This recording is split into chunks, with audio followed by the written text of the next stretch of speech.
अपने आज पढ़ने जा रहे हैं पार्ट नंबर 25 जो अपना चलेगा 25th पार्ट जूलॉजी में कोऑर्डिनेटा जो बुक है उसके अंदर, और क्लास अपनी रहेगी BSc second year, BSc BEd second year, जिसका 25th पार्ट आज अपने पढ़ने जा रहे हैं।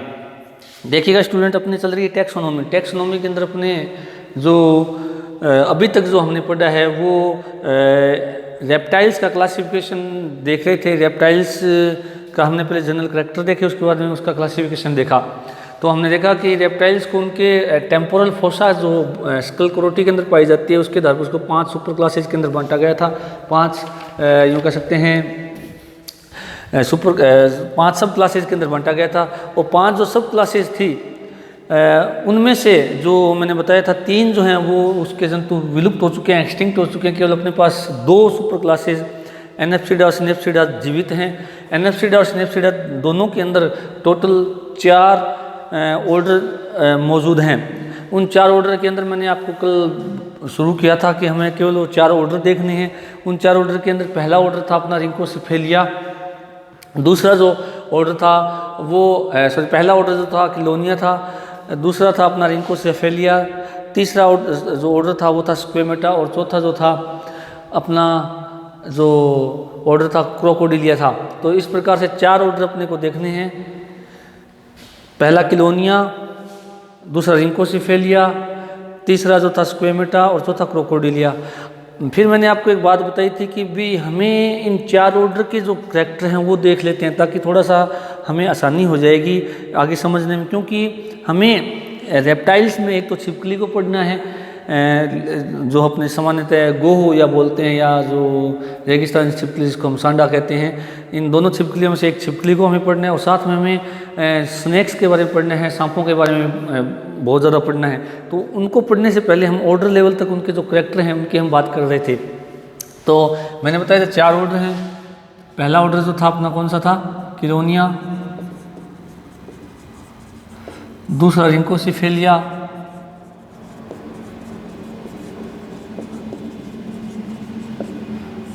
तीसरा जो ऑर्डर था वो स्क्वेमेटा।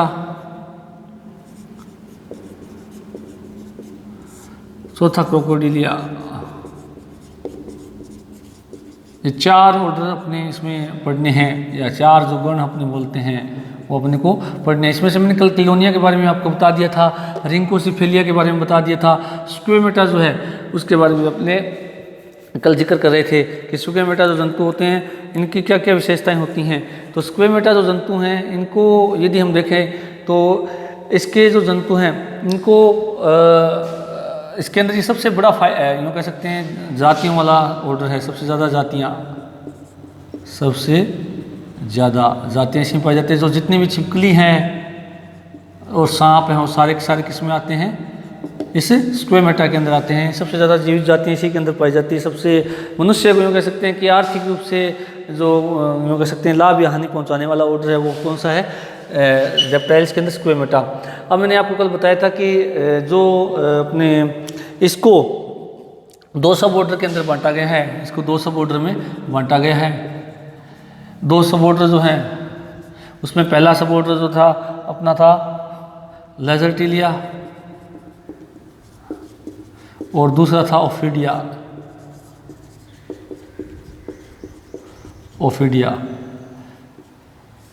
2 सब ऑर्डर हैं। पहला सब ऑर्डर कौन सा है, लेसर्टिलिया, और दूसरा कौन सा है, ओफिडिया। 2 सब ऑर्डर हैं।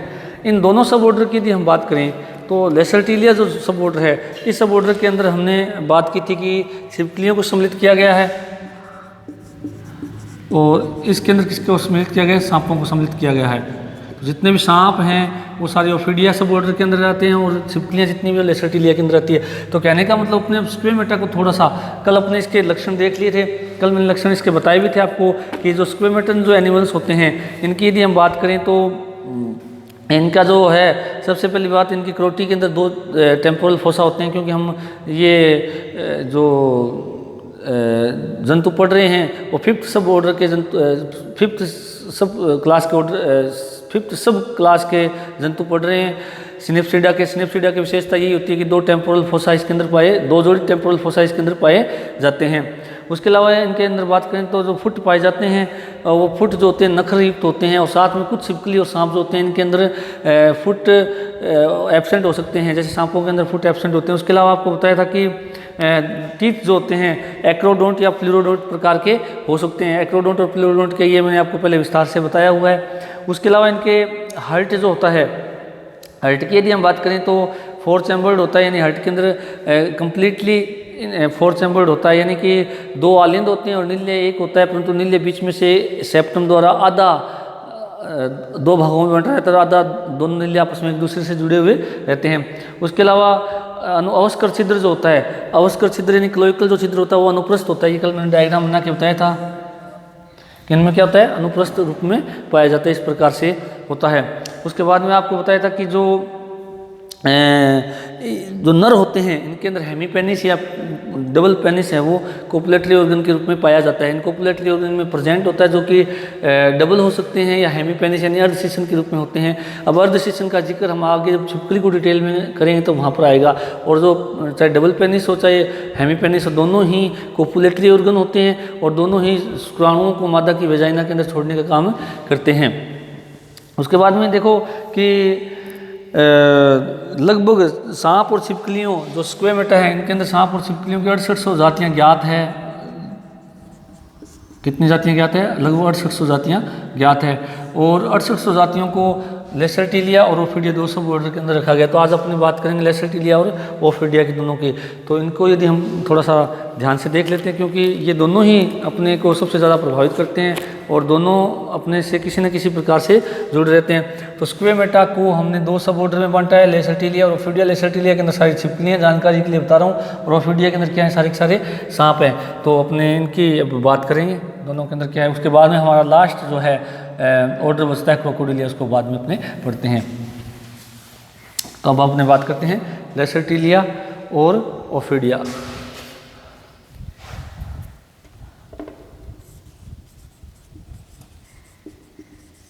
और इधर मैं लिख देता हूँ ओफिडिया सब ऑर्डर ओफिडिया।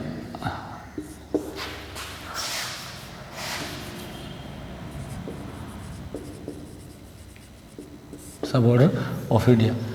तो बस सीधी सी बात ये स्टूडेंट्स की जब हम इनको पढ़ रहे हैं ऑर्डर को दोनों को, तो आपको बस ये ध्यान रखना कि पहली बात तो जो हमारा ऑर्डर स्क्वेमेटा है उसके अंदर केवल सांप और छिपकलियाँ आती हैं, और स्क्वेमेटा को 2 सब ऑर्डर में बांटा गया है, लेसरटिलिया और ओफिडिया। लेसरटिलिया के अंदर छिपकलियाँ आती है और ओफिडिया के अंदर क्या आते हैं, हमारे सारे सांप आते हैं। तो कहने का मतलब क्या हुआ कि अब आपको छिपकली और सांप को ध्यान में रखते हुए इनके बीच में डिफरेंस करना है। तो सबसे पहले बात करते हैं लेसरटिलिया में। तो इनका शरीर जो होता है लंबा और छिपकली जैसा होता है। पहला पॉइंट, इनका शरीर लंबा व छिपकली जैसा होता है। किसका? लेसरटिलिया का, क्योंकि इसके अंदर सारी छिपकलियां पाई जाती है। इनका शरीर जो होता है संकरा, शरीर संकरा बेलनाकार, सर्प की तरह होता है या सांप की तरह होता है।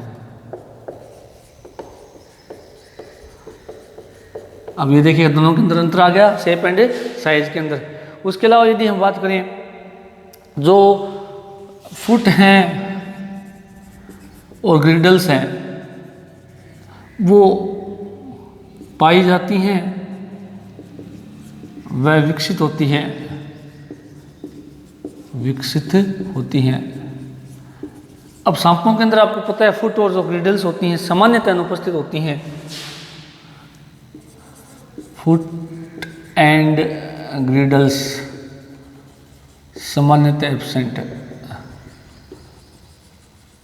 अब देखिएगा फुट और ग्रिडल्स बताने की जरूरत नहीं है, क्योंकि हम जब लेमार्क की बात करते हैं तो लेमार्क ने अपने उस इवोल्यूशन में उद्विकास में ये बात बताई थी कि सांपों के पूर्वजों में पैर मौजूद थे, क्योंकि उनके अंदर ग्रिडल्स पाई जाती हैं। और ग्रिडल्स पाई तो जाती है परंतु ज़्यादा विकसित नहीं होती हैं, ये बात लेमार्क ने कही थी। तो उसने वहाँ ये भी बताया कि फुट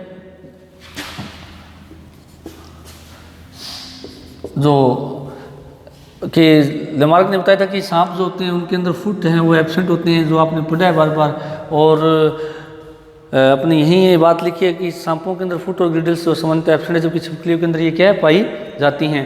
क्योंकि जो ग्रिडल्स होती हैं दो होती हैं, पेक्टोरल ग्रिडल और पेल्विक ग्रिडल। पेक्टोरल ग्रिडल आगे एंटीरियर जो लिम्स होते हैं यानी अगर पाँव होते हैं उधर होती है, और पोस्टीरियर लिम्स की ओर यानी पाँव की ओर जो है अपने पेल्विक ग्रिडल होती हैं। तो ग्रिडल जो होती हैं वो पैरों को अक्षीय कंकाल से जोड़ने का काम करती हैं। तो छिपकलियों के अंदर ये पाई जाती है, जबकि सांपों के अंदर ये क्या होती है एब्सेंट होती हैं। उसके अलावा इनके नेत्र की पलकें गतिशील होती हैं। छिपकलियों में नेत्र की पलकें गतिशील होती हैं वह इनमें निमेशक पटल भी पाई जाती हैं। वह इनमें निमेशक पटल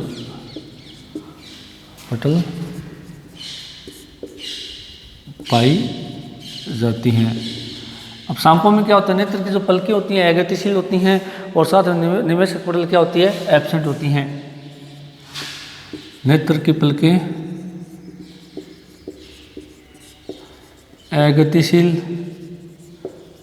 इनयूएबल होती हैं, वह निमेशक पटल एब्सेंट होती हैं। ये तीसरा इनमें क्या है अंतर आ गया। तो पलकें जो है इनमें गतिशील होती हैं, पलक जानते ही हो जो कि आँख को ढकने का काम करती है, जबकि निमेशक पटल क्या होती है इनमें पाई जाती है। निमेशक पटल वो भी एक वेस्टिजियल ऑर्गन है अपने अंदर, मनुष्य के अंदर जो पड़ा हुआ आपका। तो निमेशक पटल जो है वो कहने का मतलब जलवायु से या धूल के कणों से बचाने के लिए एक संरचना होती है। आँख के आगे एक लेयर पाई जाती है, मेम्ब्रेन पाई जाती है, जिसको निमेशक पटल कहते हैं। जबकि सांपों के अंदर नेत्र की पलकें भी अगतिशील होती हैं, और साथ में जो है निमेशक पटल भी क्या होती है एब्सेंट होती है। उसके अलावा यदि बात करें कि इनमें कर्ण छिद्र व कर्णपटय ईयर ड्रम जो कहते हैं कान का पर्दा इसको कहते हैं पाए जाते हैं, इन प्रेजेंट होते हैं। इनमें क्या होता है एब्सेंट होते हैं, एब्सेंट होते हैं। तो कर्ण छिद्र यानी जो ये अपने ये होता है इसको कर्ण छिद्र कहते हैं दोनों तरफ। तो छिपकलियों के अंदर कर्ण छिद्र पाए जाते हैं, ईयर कैनाल जो है वो पाई जाती हैं, और ईयर ड्रम या कर्णपटय या टिम्पेनिक मेम्ब्रेन है वो पाई जाती है, कान का पर्दा इसमें पाया जाता है। जबकि इनमें क्या होता है एब्सेंट, यानी वास्तव में अगर देखा जाए तो सांपों के अंदर कान नहीं होते हैं, वो केवल ध्वनि तरंगों को अपने सेंसरी ऑर्गन चाहे वो जीभ हो चाहे त्वचा उनकी सहायता से ग्रहण करते हैं। अब हम देखते हैं कि कई बार जो सपेरे बीन बजाते हैं तो हम ये मानते हैं कि कान से सुनते हैं। ऐसा अपने एक थोड़ा सा यूँ कह सकते हैं कि सोशली एक ये भ्रम होता है कि जब सपेरा बीन बजाता है तो उस बीन की आवाज़ को देख के सांप नृत्य करता है। ऐसा नहीं होता है, क्योंकि सांप के अंदर कान होते ही नहीं है इसलिए वो सुनता नहीं है। परंतु जो सपेरा जब बीन को हिलाता है तो उस बीन को देख करके अपनी आंखों की सहायता से सांप इधर उधर घूमता रहता है। इसलिए जो ये अपने भ्रम है कि सांप में कान होते हैं और वो उसको सुनाई देता है, ऐसा उसमें नहीं होता, क्योंकि उसमें कान कर्णपटल और कर्ण छिद्र दोनों ही नहीं पाए जाते हैं। उसके अलावा यदि हम बात करें प्री मैक्सिला जो है वो दंत युक्त होती है। प्री मैक्सिला दंत युक्त होती हैं, दंत युक्त होती है। प्री मैक्सिला जो बोन होती है उसके ऊपर दांत पाए जाते हैं, और यहाँ पर प्री मैक्सिला पर टीथ नहीं पाए जाते हैं। मैक्सिला पर टीथ एब्सेंट होते हैं। ये बोन है, इस बोन के ऊपर इनके अंदर टीथ पाए जाते हैं, जबकि इनके अंदर टीथ नहीं पाए जाते। उसके अलावा यदि हम बात करें स्टर्नम और जो मूत्राशय है वो उपस्थित होते हैं। अगला जो पॉइंट है sternum and urinary bladder present होते हैं, जबकि इनमें क्या होता है sternum and urinary bladder absent होते हैं। एब्सेंट होते हैं या अनुपस्थित होते हैं। स्टेरनम मैंने बताया हुआ है, जो अस्थि होती है रिब्स को जोड़े रखती हैं, हमारी अधर सतह पर पाई जाती है। इनमें भी अधर सतह पर उपस्थित हो सकती है या नहीं हो सकती। तो छिपकलियों के अंदर स्टेरनम और मूत्राशय, यूरिनरी ब्लैडर का मतलब क्या होता है, मूत्राशय, दोनों ही पाए जाते हैं, जबकि सांपों के अंदर ये दोनों ही क्या होते हैं, एब्सेंट होते हैं। उसके अलावा यदि हम बात करें जो करोटी होती है, छिपकलियों की जो करोटी होती है उसके अंदर मैग्जिला, पैलेटाइन और टेरिगोइड अस्थियाँ स्थिर होती हैं। नेक्स्ट पॉइंट की बात करें, लिजार्ड्स में पैलेटाइन, उसके अलावा मैग्जिला,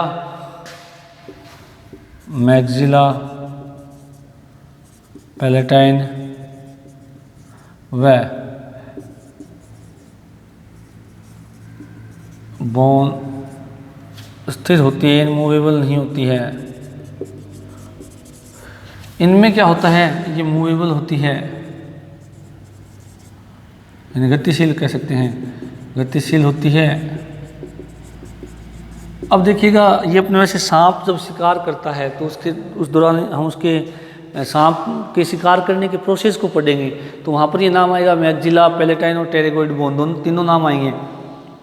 तो तीनों नाम आते हैं, तो उसमें क्या होता है कि वहाँ पर हम देखेंगे कि ये तीनों अस्थियाँ जो कि कपाल के अंदर पाई जाती है, मैग्जिला, पैलेटाइन और टेरिगोइड अस्थियाँ होती हैं, कपाल के अंदर पाई जाती है। छिपकलियों के अंदर यानी लिजार्ड्स के अंदर क्या होती हैं, ये स्थिर होती हैं, इनके अंदर मूवमेंट नहीं होता, ये थोड़ी बहुत यूँ कह सकते हैं कि तीनों एक दूसरे से जुड़ी हुई होती हैं, जिसके कारण जो है एक छोटा शिकार ये मुंह के अंदर ग्रहण कर सकती है। जबकि सांपों के अंदर क्या होता है, सांप जैसे अपने अजगर वगैरह होता है या और जो सांपों की जाती हैं, वहाँ पर क्या होता है, ये तीनों अस्थियाँ एक दूसरे से जुड़ी हुई नहीं होती हैं, एक दूसरे के पास तो स्थित होती हैं, परंतु आपस में जुड़ी हुई नहीं होती है। तो जुड़ी हुई नहीं होने के कारण क्या होता है कि ये बहुत ज़्यादा क्या होती है, गतिशील होती है। इसलिए क्या होता है कि जो अपने अजगर देखते हैं, अजगर हम देखते हैं कि बड़े हिरण के बच्चे को भी खा जाता है। क्यों खा जाता है, क्योंकि ये तीनों अस्थियाँ मैग्जिला, पैलेटाइन और टेरिगोइड ये बहुत ज़्यादा मूवमेंट करके जबड़े को पूरा खोल देती है। जितना बड़ा शिकार होता है उतना बड़ा ही मुंह खुल जाता है। तो खुलने से क्या होता है, वो जो शिकार है वो आसानी से अंदर ले लिया जाता है। साथ में जब शिकार लेता है सांप, तो उसकी जो बक्कल मसल्स होती हैं वो भी जोर लगाती है, वो भी उसमें संकुचन होता है, जिससे शिकार आसानी से आगे की ओर खिसक जाता है। उसके अलावा यदि हम बात करें, इसके अंदर जो है दोनों फेफड़े समान रूप से विकसित होते हैं, दोनों फेफड़े समान रूप से विकसित होते हैं, समान रूप का मतलब दोनों की जो लंबाई चौड़ाई वो क्या होती है, समान होती है। जबकि इनमें क्या होता है, जो लेफ्ट लंग होता है अल्प विकसित होता है, इन दोनों फेफड़े जो है समान लंबाई चौड़ाई के नहीं होते हैं। लेफ्ट जो होता है, इन बायां फेफड़ा थोड़ा अल्प विकसित होता है।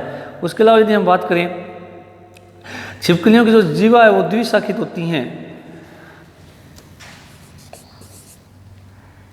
इनकी जीवा या जीव टंग द्विशाखित होती है, बाइफर्केटेड जो बोलते हैं, द्विशाखित होती है। द्विशाखित का मतलब क्या होता है कि जीव आगे से दो शाखाओं में बंटी होती है और बही परिवर्तनशील नहीं होती है, बही परिवर्तनशील नहीं होती है, सामान्यतः नहीं होती है। अब द्विशाखित का मतलब क्या होता है कि जो जीव है वो आगे से इस प्रकार से दो शाखाओं में बंटी होती है, इस प्रकार से जीव इस तरह से, यानी हम थोड़ा सा इसका डायग्राम बनाए छिपकली के उसके सिर का, तो उसमें देखेंगे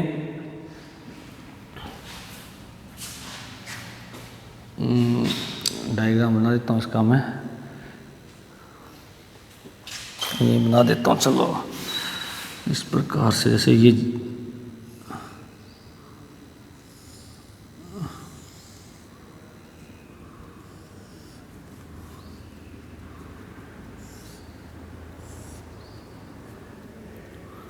ये जीव मान लें अपने इस प्रकार से, इस तरह से अगर जीव हो तो ये क्या कहते हैं, बाइफर्केटेड या द्विशाखित, बाइफर्केटेड या द्विशाखित जीव। इस तरह से ये ऊपरी जबड़ा है, निचला जबड़ा। तो इस तरह से इसका फ़ायदा क्या होता है कि जो शिकार है जैसे कीट वगैरह, उनको आसानी से ये बीच में इस तरह से पकड़ के अंदर की ओर लेते हैं। तो इनके अंदर क्या होता है कि द्विशाखित होती है परंतु वही परिवर्तनशील नहीं होती हैं। यानी इनके अंदर क्या होता है, छिपकलियों के अंदर जो जीव है ना वो बक्कल कैविटी के अंदर ही रहती है, उसको ये बाहर बहुत कम निकालते हैं। छिपकलियों की बहुत कम जातियाँ ऐसी होती है जो जीव को बाहर भी निकाल देती है। तो मोस्टली छिपकलियाँ क्या करती है, अपने जीव को बक्कल कैविटी के अंदर ही रखती है, मुँह गुहा के अंदर ही रखती है, यानी वो स्थिर रखती है, उसको बाहर नहीं निकालती है। हालांकि आगे से ये क्या होती है, द्विशाखित होती है, हल्का फुल्का मूवमेंट करके कीट को इन दोनों शाखाओं के बीच में फंसाकर अंदर की ओर लेने का काम करती है। परंतु कुछ जातियों के अंदर ये वही परिवर्तनशील होती है, पर अधिकतर इनके अंदर ये क्या वही परिवर्तनशील नहीं होती। वही परिवर्तनशील का मतलब यही है कि जीव जो है वो बक्कल कैविटी के अंदर ही रहती है, यहाँ पर ही बाहर नहीं निकलती है। जबकि सांपों के अंदर क्या होता है, सांपों की यदि हम बात करें, जो टंग होती है बाइफर्केटेड वह वही परिवर्तनशील होती है, वही परिवर्तनशील होती है। अब उल्टा काम हो गया इससे कि यानी बाइफर्केटेड आगे से द्विशाखित होती है, परंतु साथ में सांप क्या करते हैं कि जीव को बक्कल कैविटी से बाहर निकालते हैं, निकाल के तुरंत शिकार को पकड़ के अपने अंदर मुंह बक्कल कैविटी में ले आते हैं। और आपने कई बार सांपों में देखा है कि वो बार बार जीव बाहर निकालता रहता है। जैसे अपने कोबरा सांप पाया जाता है मोस्टली राजस्थान में, तो वो उसकी जीव आप ध्यान से देख सकते हैं इस प्रकार से होगी, और बार बार वो इस तरह से मुंह से बक्कल कैविटी से बाहर निकालता रहता है। तो बाइफर्केटेड का मतलब इस तरह से होना आगे से, और वही परिवर्तनशील का मतलब बक्कल कैविटी से बाहर निकालते हैं। और फायदा क्या है बाहर निकालने का, वो ये शिकार पकड़ने में क्या हो जाती है, उनको आसानी होती है। अब यदि हम बात करें पुनरुद्भवन की क्षमता, इनमें पाई जाती है रीजनरेशन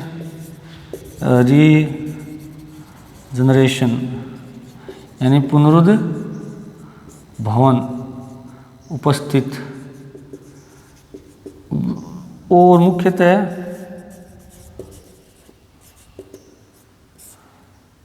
छिपकली की पूंछ में होता है, पूंछ में पाया जाता है। ये आपने देखा है कि पुनरुद्भवन की परिभाषा क्या होती है कि किसी भी जंतु के कटे हुए या खोए हुए अंग का पुनः विकसित होना या पुनः आना क्या कहलाता है, पुनरुद्भवन कहलाता है। जो छोटे जंतु होते हैं उनके अंदर पुनरुद्भवन जो है वो जनन का एक प्रकार भी होता है, जनन की एक क्या है प्रक्रिया भी होती है।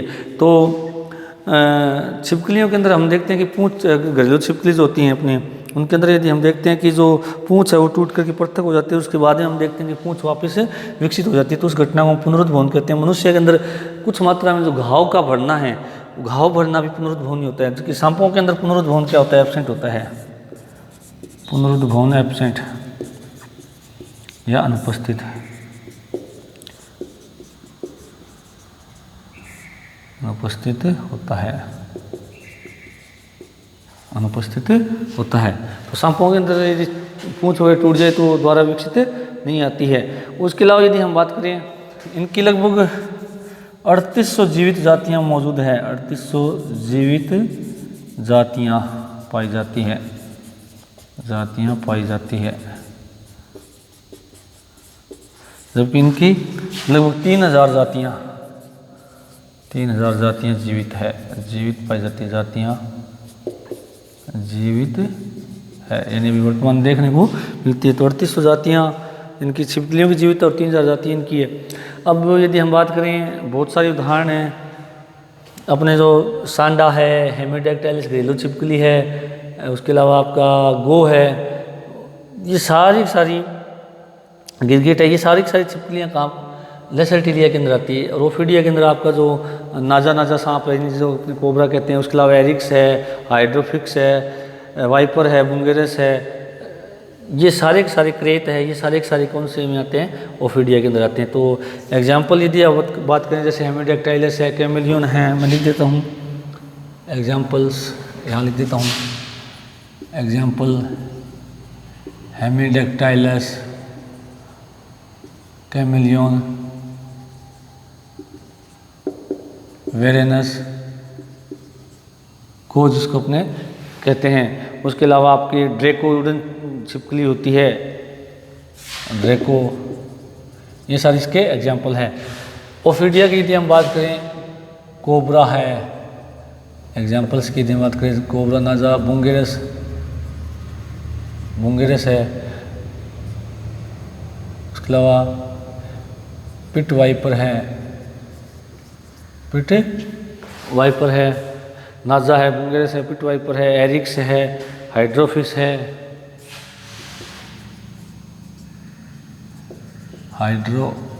है, ये सारे के सारे किसके एग्जाम्पल अपने ओफिडिया के हैं, यानी सांपों के उदाहरण हैं। तो स्टूडेंट्स ये जो अपने पढ़ा है, ये हमने पढ़ा है ऑर्डर स्क्वेमेटा जो है, उस ऑर्डर के अंदर दो सब ऑर्डर हैं, कौन कौन से, लेसेटिलिया और ओफिडिया।